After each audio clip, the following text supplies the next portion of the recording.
Bill Burt back with Jeff Nelson, Utah Jazz Scout, Mike Muldoon of the Eagle Tribune. Okay, we've had a couple of days to think about it. I think while the series was going on with Miami, I think we said, hey, maybe they can do this another year or two after a year ago saying it's time to break it up. Jeff, going forward, what do we do? What do the Celtics do with specifically the big three? Sure. I mean, everybody's got their own opinion. I think the time has come for Ray Allen to move along. I think what makes the Celtics better is guys that can play with Rondo and can get up and down the floor and complement his skill set. And I think that's Avery Bradley in the backcourt. I think that they have to make a play to get Kevin Garnett back at the 4 and then hope that they can find somebody in the draft or via trade, get somebody to play that 5 spot. But, you know, I think we've seen the end of the big three. I think they've got to bring Pierce back. And if they can re-sign Garnett at reasonable money, and I think they've got a chance to go to the next, you know, compete again. It's funny, we'll say this, but and when the trade was made, I didn't think much of it, but did the trading away Kendrick Perkins, did that maybe cost them 1 or 2 championships? I don't want to say he's a great player per se, but having him in the middle would have helped, and this is another series that would have helped. I don't know. I'm so divided on Kendrick. I just see him 1 pump, 2 pumps, 3 pumps, 4 pumps, 5 pumps. He can't score. We know that. But he does add a certain toughness. You know, does he get in the way? You know, I don't know how to answer that, to be perfectly frank. Some people, I think, overrate. He's become overrated for being underrated, I think, at this point of the game. So Celtics obviously get now their player, Rondo, Rajon Rondo. How do you build a team around a 6'1" point guard? Well, you've got to get, you know, they've got 2 draft picks, 21 and 22. They've got to get somebody that's a wing player that can help him. They've got to think about finding a rebounder.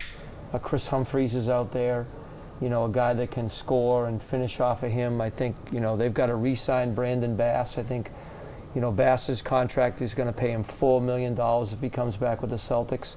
I'm not sure there's anybody in the league that's going to give him more than $4 million.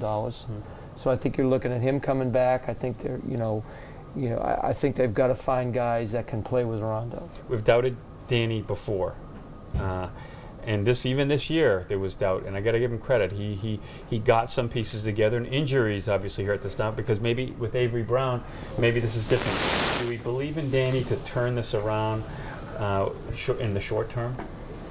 I believe in Danny, but the only thing is the last time he did it, and it was masterful. It was Hall of Fame masterful with creating the new big three, but he did have the intriguing pieces. Does he have it now? I love the way Jeff keeps on harping on you're building around Rondo. You sort of, that's what you're left with. You work the rosary beads for KG. You hope Jeff Green, who's always an intriguing talent, maybe we found out last year, not a big star like we might have thought, but maybe a really good number 4 guy or a number 5 guy.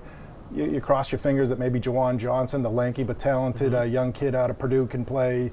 We'll probably find out next year or the year after, A, he can play, or B, he can't. But this year it was probably too soon. He's going to put on those 15 pounds. But, yeah, you throw Green in the mix. Bradley and Rondo are a heck of a thing and a heck of a combo, and you work the rosary beads for KG, and you hope Danny has a little draft or trade or free agent magic in him. I think a couple years ago, 5-6 years ago, some people would have laughed, but Boston might be a good place to play. And I know you're a big fan of Doc Rivers. They got Doc Rivers, Sure. They got Rondo. He's their best, you know, I think he's their biggest fan, advocate for the program. I think he can bring people into the arena.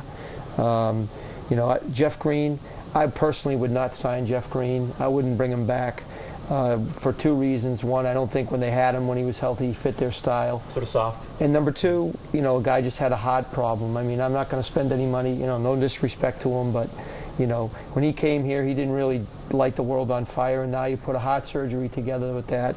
I'm going to try to go somewhere else and find somebody that I know, you know, that's out there. I mean, there's lots of people that are going to be in the trade market. You know, my own team, Utah, I think, you know, you could get Paul Millsap. You could get some of the talent. Oh, yeah. Those guys, I think, are available. I think they'd listen to anything. So I think there's a lot of opportunities out there. At least you can say it's going to be an interesting summer. Danny's been great, and I think other than a few moves here and there over the last decade, he's really built this team. And this is, you know, what's happened around here. All-time ratings on cable. The following, KG obviously helps. I'm not saying it looks like they're going to be great, but I would bet on Danny. I think they got a chance. I mean, they've got, you know, some of the best players in the league. If you have a healthy Paul Pierce, I'm guessing that you're going to find that he's going to need some surgery in the next couple of weeks. I'm going to guess, you know, he'll get healthy again like he can.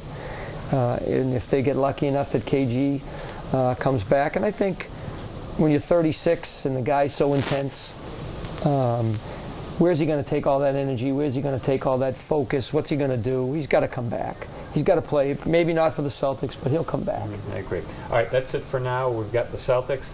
Next, the final segment is going to be the two teams playing in the finals, Oklahoma and Miami. So we'll be right back.